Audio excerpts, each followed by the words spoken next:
We have heard about wrestlers from WWE going to AEW and proving themselves that they are worthy of the company's attention, then maybe sometimes coming back to WWE with a better storyline and a better career. What happens with AEW wrestlers who maybe even start in AEW, but they're unhappy there? WWE is not contacting them to get them or anything like that. In my personal opinion, if you're unhappy doing something or in a company, then you should just move on and find something else that makes you happy. But sometimes if they pay you well, you have to think about the money aspect as well. In today's video, I will be reacting to top 10 wrestling video called AEW Wrestlers Who Are Unhappy in AEW. AEW has nearly 200 wrestlers, other staff members signed to the company, and with that naturally comes a few disgruntled employees who aren't too happy about their position in the company. But in the world of wrestling, it's usually wrestlers who aren't happy about their booking or other backstage reasons. So today we're going to discuss a few of those cases in AEW, so like the video and join as we discuss AEW wrestlers who are currently unhappy in AEW. Let's go.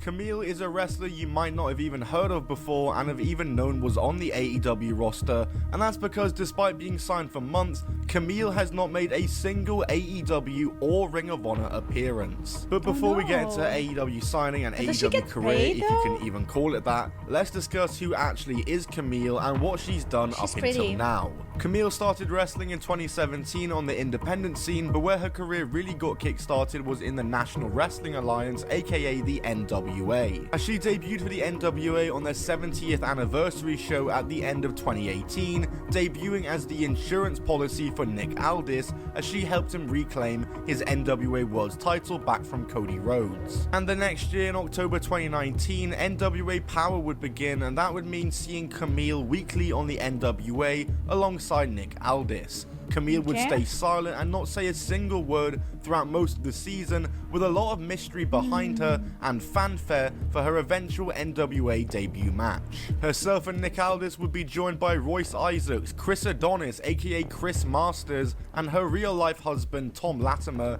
aka Bram from TNA, and they would form the stable Strictly Business. Camille would have her first match and finally speak before the end of the season, but of course the pandemic happened and NWA had to go on break. The NWA would eventually return with the Back for the Attack show in March 2021, where Camille would defeat Thunder Rosa on the show to become #1 contender for the women's title. And then in June on the When Our Shadows Fall show, she would defeat Serena Deeb to win the women's title, and Camille would have a very successful title reign. When she first won the title, she was still a bit green in the ring, but as she wrestled more and held the title for longer and longer, her improvement got greater and greater, and by the end of her title reign, by the end of the 813 days that she held it for, she had turned into a very good worker. I can't go over her entire title reign in this video, but her notable defenses include defending the title against Chelsea Green, Taya Valkyrie, Kylan King, Melina, and AEW's Layla Hirsch, who she defeated on NWA Empower, which was NWA's all-female pay-per-view, and during the build to this match, Camille would actually make an AEW Dynamite appearance to hype up the match, her one and only AEW appearance so far. Camille would lose her title finally on the 75th anniversary show in August 2023, losing the title to Kenzie Page, ending a 5-year arc starting from her debut on the NWA 70th anniversary show. And after this, it was very clear that she was probably about to move on to bigger things, as she'd stick around in NWA for a little while longer until her contract expired in January 2024, and it was later reported that Camille had attracted interest from both the WWE and AEW. And despite rumors that she may be going to NXT, it was reported in April that Camille had been signed to AEW and had actually been signed since February, but was just never announced and hasn't appeared on TV yet. And now here we are 4 months later in June, where she still hasn't debuted. She's not even on Ring of Honor or doing dark matches. And she doesn't seem too happy about it based on a few deleted tweets, like this one from earlier this month, where she suggested suggested it may be 813 days before she appears. Hopefully we get to see the debut of Camille soon. I was thinking we could see her maybe as the muscle of Deonna Purrazzo, and they could have some sort of alliance. Please don't put her in the learning tree. Oh my god, they're gonna put her in the learning tree, aren't they? Regardless, I just want to see her on AEW TV. She's a great worker, and let's not keep her waiting forever. Malachi Black. Malaka. The curious case of Malachi Black in AEW. Malachi Black's gimmick is obviously one of spookiness and mystery and lore, but the main mystery of Malachi in AEW is his booking, his status, and whether or not he really wants to be there. Malachi Black debuted to huge fanfare on the July 7th, 2021 episode of AEW Dynamite, confronting Cody Rhodes. It felt like a huge moment at the time, and debuting and instantly entering the Codyverse was a huge spot for Malachi Black. And he would make his AEW in-ring debut the next month, defeating Cody Rhodes with a huge debut win, and it seemed like a good start to his AEW career, but instead of letting Malachi and Cody just move on from each other and go their separate ways, the two kept on feuding, and the storyline somehow became all about Cody, who was now doing fake retirement angles and classic Codyverse antics. Malachi would defeat Cody again at Grand Slam in September, but the feud still wouldn't end, and the next month on a random Dynamite, Cody got his win back over Malachi before teaming up with Pac to defeat Malachi and Andrade at Full Gear, meaning Malachi's wins were pretty much completely undone, and that entire feud was really for nothing, as it didn't elevate Malachi Black, and Cody left AEW months later at the start of 2022. Now it's maybe the time in 2022, Malachi would also be joined by Brody King and Buddy Matthews as the House of Black stable was formed, and they'd be joined a bit later on by Julia Hart, and the stable looked to have some promise as they'd pick up a couple of pay-per-view wins, but the trio were not being pushed as well as they could have been, because when the trio's titles were introduced, the House of Black felt like natural front runners to win those belts, but instead would lose in the first round of the tournament to the Dark Order, and then they would lose at All Out 2022 to Darby Allin, Sting, and Miro, who weren't even a trio and who it made no sense for them to lose to. And after that, Malachi would disappear off TV for a bit, and he would release a statement in September of that year stating he was dealing with back injuries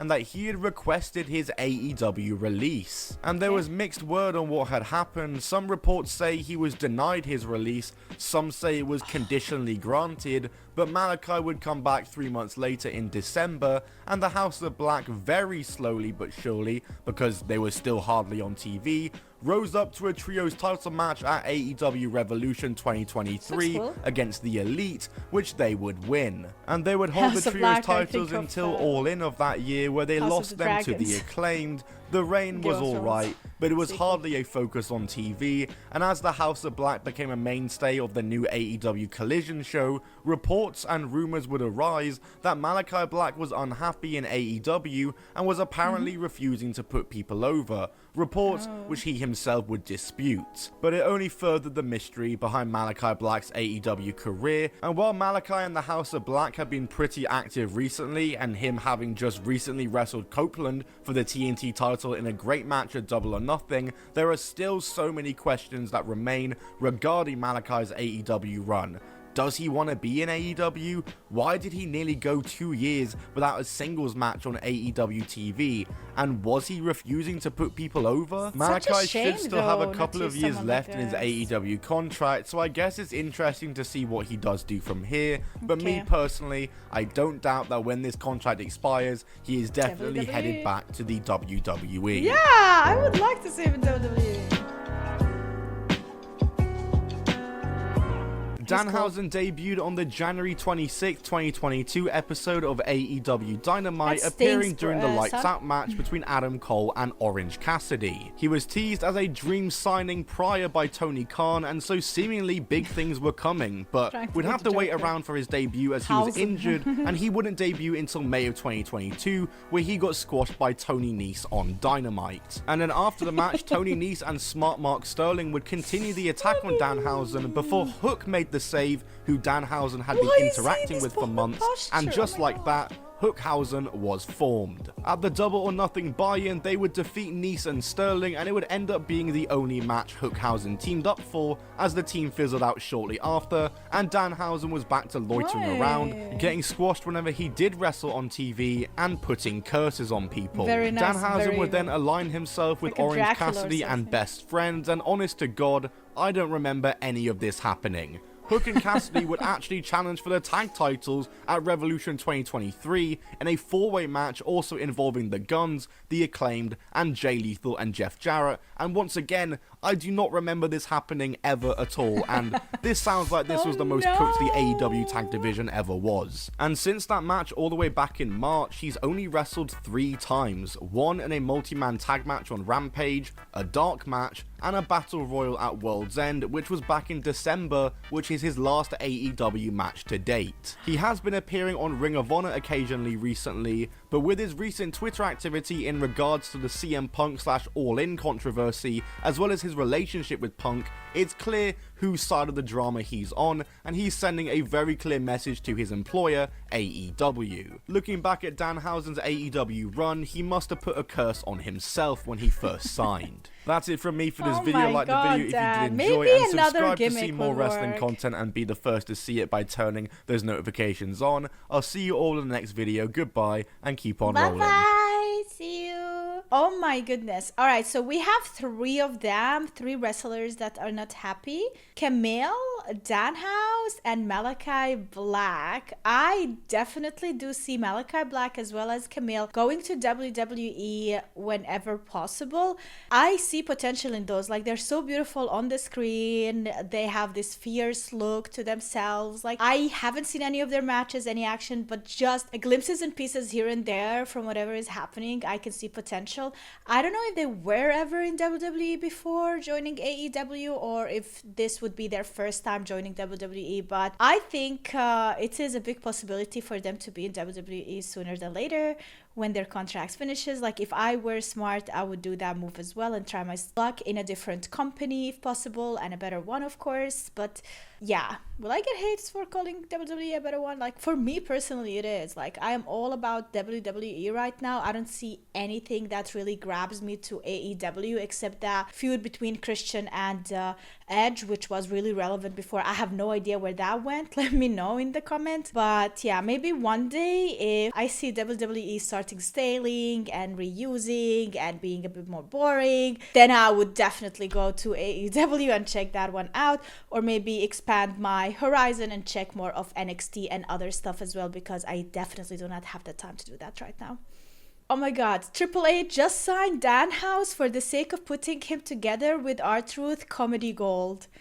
So he is a comedian, because like from the posture and everything, like I immediately was like, okay, what is he doing? What is this gimmick, you know? But if it is like a comedy and he knows it and he rolls with it and it's done really well, then why not?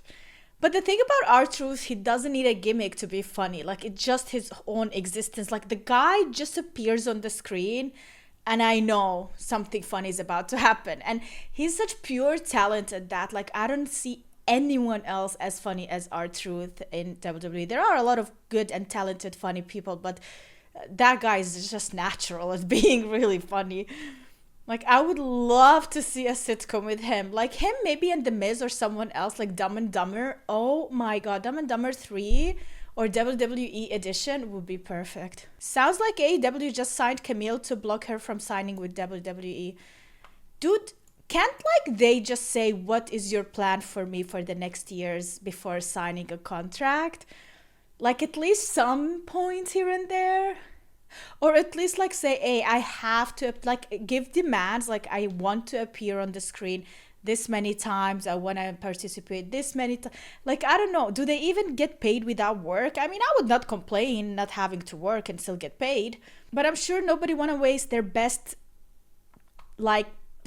years and most talent when they are like the healthiest and on top of their career just sitting on a bench, you know? Like, who would want that?